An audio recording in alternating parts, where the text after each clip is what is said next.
Hello, I'm Mark Williams, and earlier in 2021, Gethin Ellis and myself started the PHIT Podcast. Here at gethinellis.com and Wide End Limited, we know that whilst physical fitness is essential, our mental health is vital too, and our PHIT Podcast is all about putting the human back into technology, aka FIT. Building on us all coping during unprecedented times in Series 1. Available on our website, www.gethinellis.com, and YouTube, search for Gethin Ellis. We felt in Series 2 it might help us all to hear more thoughts and advice from normal, everyday humans just like you. So we're again speaking with a range of humans in technology, business, consulting and other areas to hear what they've learned and how they intend to apply that experience in dealing with today's challenges and their futures. Okay, we're back on with the PHIT Podcast here in Series 2, and welcome to Jane Logie. Jane, welcome.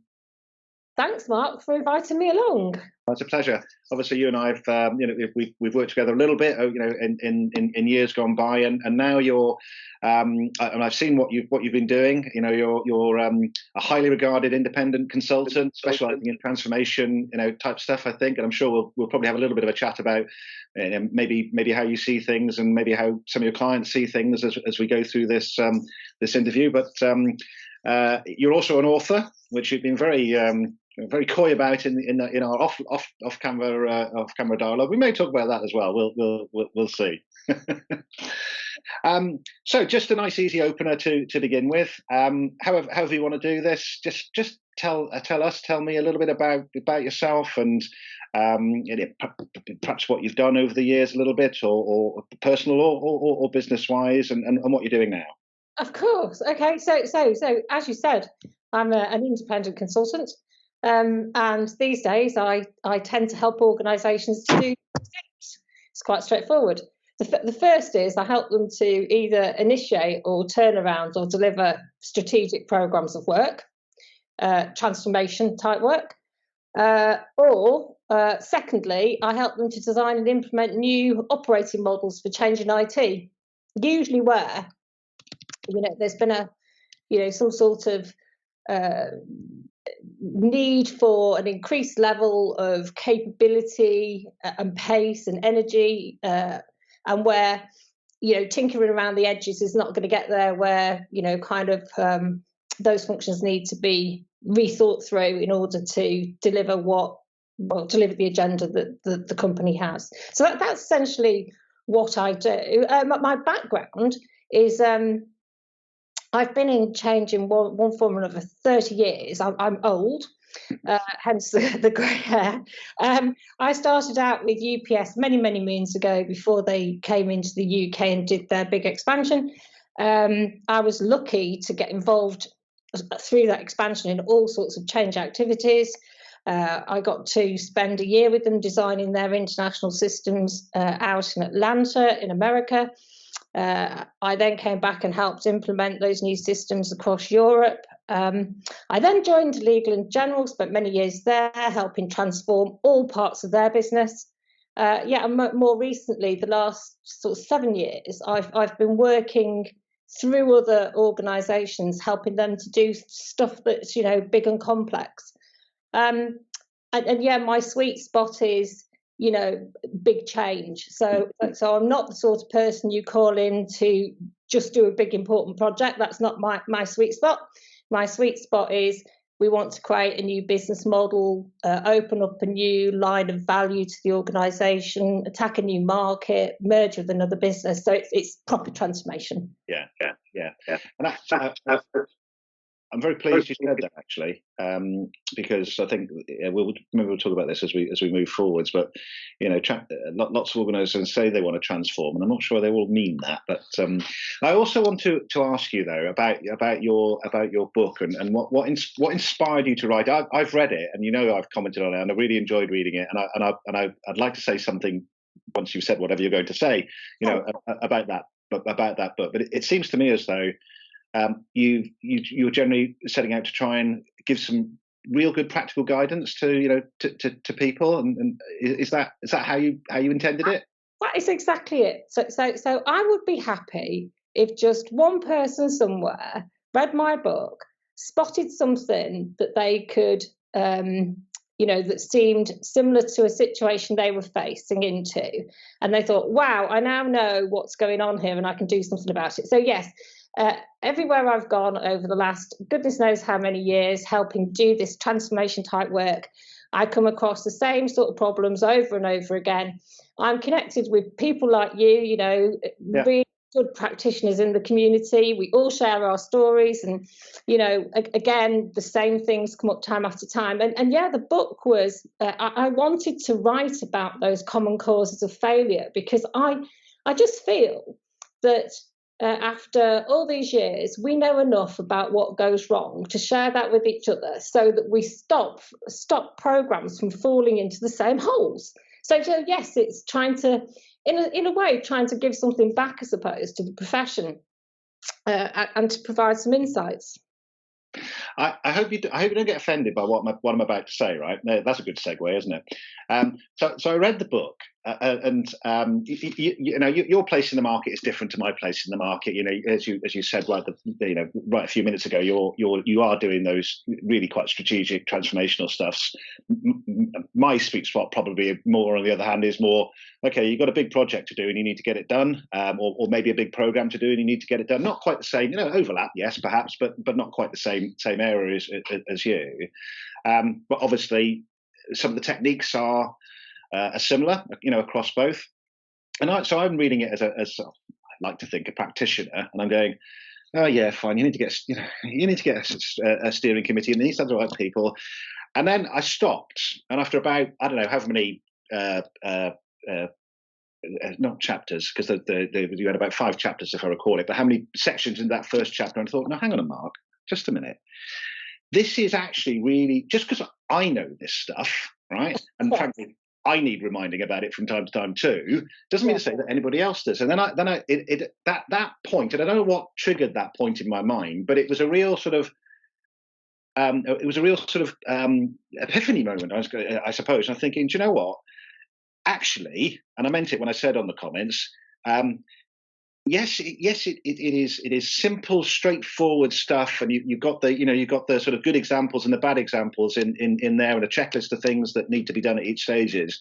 And I know you're not saying do all the things I say in this book and every project will be a success. That's not what you're saying. But actually, when I looked at it, I thought, you know what, that is it, because most people don't do this for a living. And they don't know, so that's what I wanted to say about the book, and it's a really good read. So we'll put a comment to it in the links at some point. But that's fab. And can I just say that it wasn't written, although I really appreciate you reading the book and stuff. It wasn't really written for practitioners like us.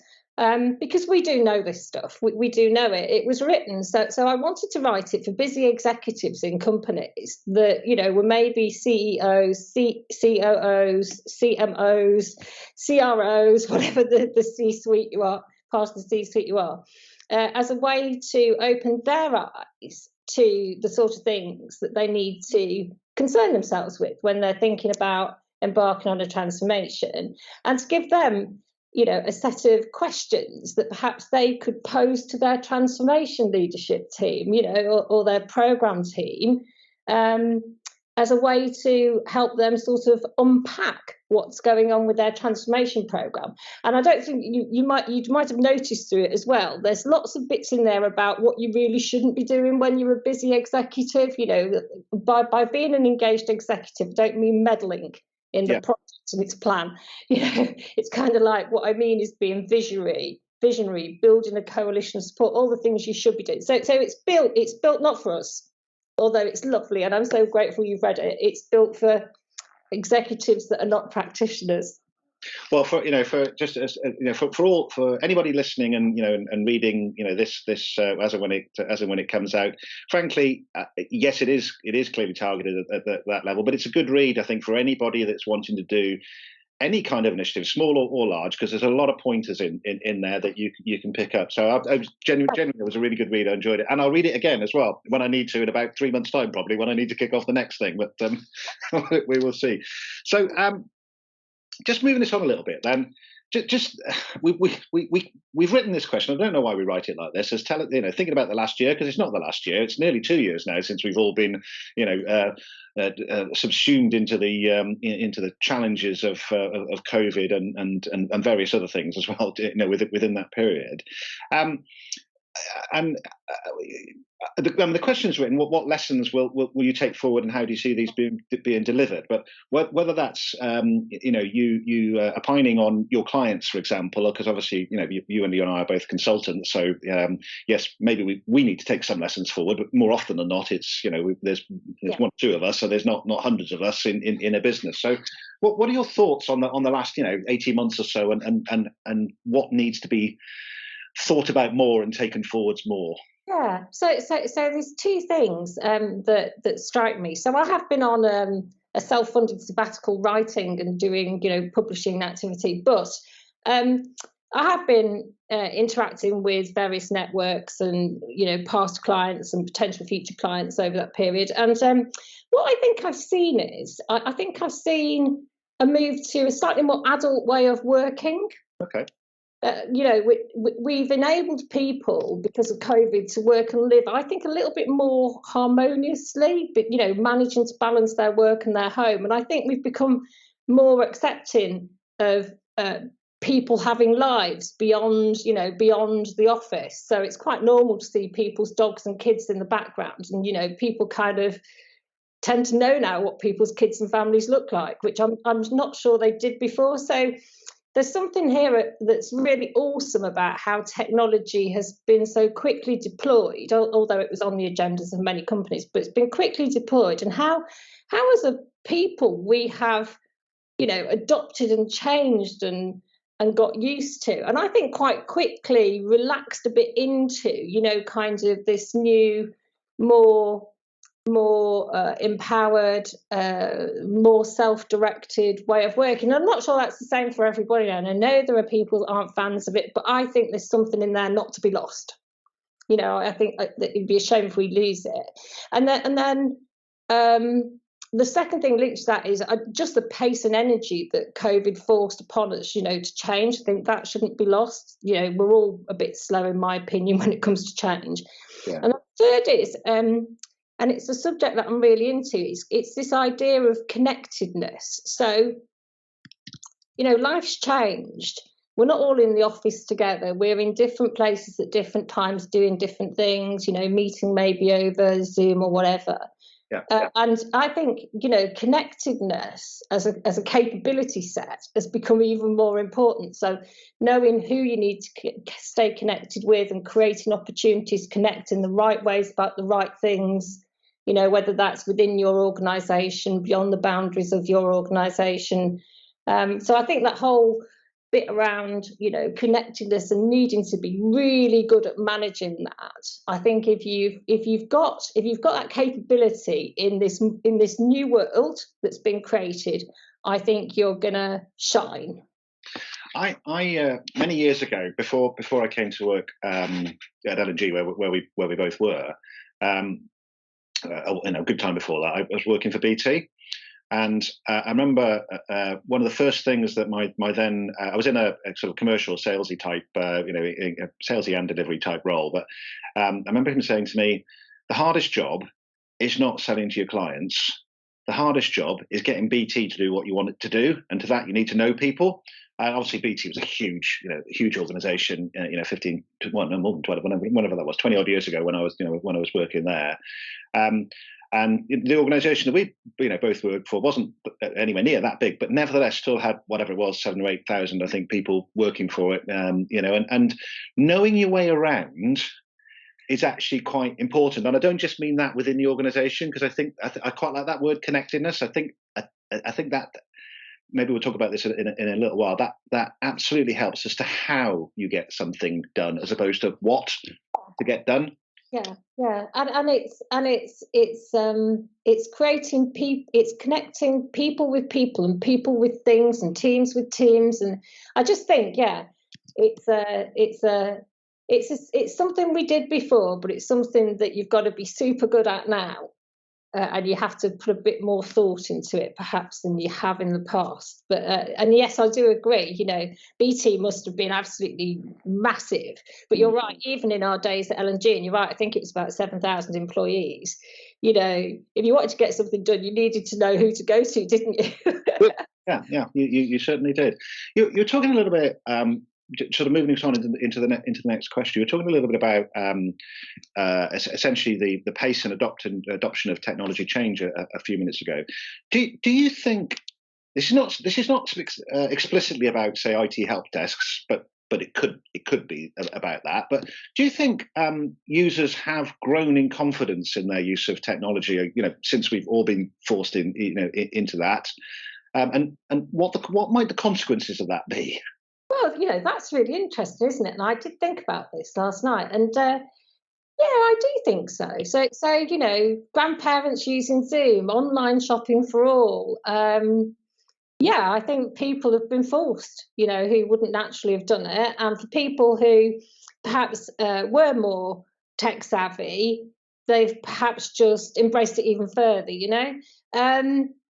I think that it's a positive thing in general. The ecosystems that are being created now, again, talking about connectedness, are so connected. So if you can get with the tech, it expands your capability, exponentially. So yes, it's important. I do hope there's a longer term impact of, kind of us getting more aligned in terms of getting ahead in terms of technology. But I'm not quite sure at this point whether, kind of I understand emotionally the impact of what's been going on, kind of how this new, technically enabled interaction compares to human interaction and what's really important to us as humans. So, but yeah, I think confidence has improved and people are doing more, including grandparents and small children and everything, and certainly in a business context. Long may it survive. But I'm not quite sure about the human impact, whether there will be one and whether that will be at some point negative. I'd like to explore that just a little bit further. I do want to say, the words Zoom and Hoover are now, the words for each. Well, Hoover always was, wasn't it? When I don't think even our friend Mr. Dyson has quite managed to usurp that particular word as yet, but maybe he's getting there. But Zoom clearly, is the word, is it? Despite what Microsoft would like you to use, you can't help it. It is Zoom. One of the things, what you put into my mind then when you were talking about the emotional side of things. Unfortunately, I've mentioned BT on this, and I've mentioned BT to myself during this. There was a time, certainly in my career, where I'd be looking at my emails on Sunday mornings and well into the night and all that kind of stuff. And it wasn't just every now and again. It was every bloody week, frankly. I actually started working at BT before email. That's not a good thing to admit, but taking that on as a point, it seems to me as though back in the day, for certain organisations, there was almost an expectation that you had to be online, shall we say, in order to progress. I think what you were saying earlier was about. It's nice that you can go for a walk with your dog during the middle of the day if you want to, and people are a bit more accepting of that, and all that goes with that. That's definitely a good thing. And then we've been talking a little bit then about the emotional side of this, and I do wonder. I think I share your concern. I wonder whether we are, on the curve of change that we both know about. I wonder where we are on that curve of change, and you don't want it to revert back to what I just described about emails on a Sunday morning, really, do you? But unfortunately, with all this technology, it is everywhere. Yeah, it is. I mean, I have seen an example of one organisation which I can't mention, but where I saw the new technology and the new connectedness being used in a way that I thought was quite harmful from a human perspective. So, Zoom meetings starting or Teams meetings starting at 7 in the morning and finishing at 7 at night, and people still online sharing documents at 10 o'clock, and to be frank, not going out walking the dog for lunch. So it wasn't like it was I'll take time when I need and put in time when you need. It wasn't a win-win type scenario. So yeah, I think there are great examples, where people have done, as we say, they've kind of found a way to live more harmoniously around their home and their work and be more adult. But there's also been some bad misuse, and I just hope that, over time, the practices normalise, but it would be nice to think they normalise around that adult way of working rather than that old-fashioned. I mean, I was there too. I joined Legal and General when they still had punch cards. I'm that old, but yeah, I hope they don't normalise around 10 o'clock at night and reading emails at 3 a.m. if they hit. I don't think that's healthy for anyone. Don't think it's productive. Yeah. No, my children I've got 3 boys. They're 23, 26, and 29. So they're the early stages of their respective careers. I'm not going to mention which organisations they're working with or names or anything like that. But I guess perhaps just to close that point off, I'm living in a degree of hope where what I'm seeing is that they're valuing different things to perhaps I'm not saying you and I value the same things, but perhaps the sorts of things that either we thought we valued back then, or we were encouraged to value, back then in the day. So maybe there's something there that's balancing out, the attractiveness of the workplace and the models that they need to have in there to achieve that, perhaps. Well, I'd like to think you're correct. Yeah, we'll see. So, just in closing off the part 1, then, Jane, what's the best piece of business or career advice that you've been given? Can I only give you one? You can. I've got to give you more than one. A long time ago. Only give one, or you can give me one or more. That's the answer to that question. No, you can give me as many as you like. Yeah. So many years ago, when I worked for United Parcel Service (UPS), I had a fantastic boss there who used to say everything was about selling, not telling. So sell, not tell. It's just stuck with me my whole life. We all know that telling people what to do, especially when you're doing change, just doesn't work. Yeah. So if you haven't got any selling skills, go and get yourself some selling skills, because we all need to be selling all the time, every day, whether that's ourselves, our ideas, selling into opportunities. We have to be able to sell we have to be able to get people to buy us and the things, our ideas, if we want to make a difference. So not tell. And then my dad. I've got to talk about my dad. I talk about him in my book a lot. He taught me, he just said, do the right thing and what's right, even when it's not always easy or popular. That stuck with me as well. And I've had to do some things that have not been popular during my career, but from a values perspective, I've known that it's the right thing to do, and it's never let me down. It's never let me down. I think there's something about being comfortable in your own skin in that, isn't there? If at the end of the day, whether it's right or wrong is not the point. If you're happy that that's right, and you be polite and speak the truth as you see it. If you see what I mean, then I think there is definitely something in that. Okay, great. Well, that brings us to the close of part 1 of our chat with Jane. We'll be back shortly with part 2.